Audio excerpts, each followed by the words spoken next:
आपण पाहत आहात महाराष्ट्र टुडे न्यूज।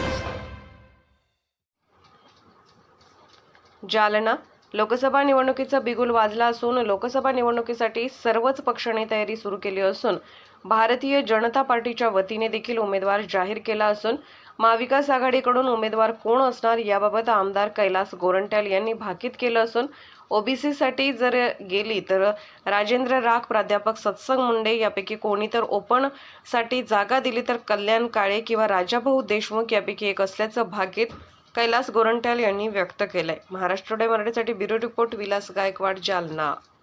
संजय राख तर नाही मागत, पण राजेंद्र राख मागतात। एक बघा, राजेंद्र राख किंवा सत्संग मुंडे, ओबीसी जर सुटला तर यांचं नाव येईल, जर ओपन राहिला तर कल्याण काळे किंवा राजाभाऊ देशमुख, असे जी चर्चा आहे काँग्रेस पार्टी। संजय लाखे पाटलावर काय बोलणार?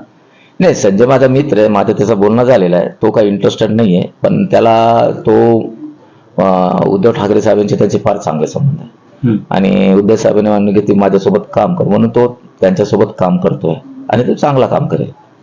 प्रत्येक प्रश्न असा होता की जसं आपण आता बोललोय खोतकरांना उद्देशून की त्यांनी काम केलंच नाही, मग ते नेमकं प्रेस कशाची घेतात आणि नेमकं हे लोकांच्या दिशाभूलसाठी? हे बघा, मी त्या दिवशी 93 करोड रुपयाचं उद्घाटन केलं, त्याच्यानंतर दानवे साहेबांनी उद्घाटन केलं।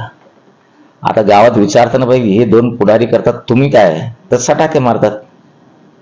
मी म्हणलं त्याच्याकडे काम असेल, वर्क ऑर्डर असेल, दाखवा, काम करा, उद्घाटन करा। यादी आली असेल ना कामाची, कोणती? पत्रकाराला दिली। अहो मी बघितलं तो एसटीपीचे पैसे, आमचे एसटीपीचे जो वॉटर प्युरिफिकेशन होईल ते MIDC ला विकणार, अरे ते करारच झालं नाही, त्यातून 2 करोड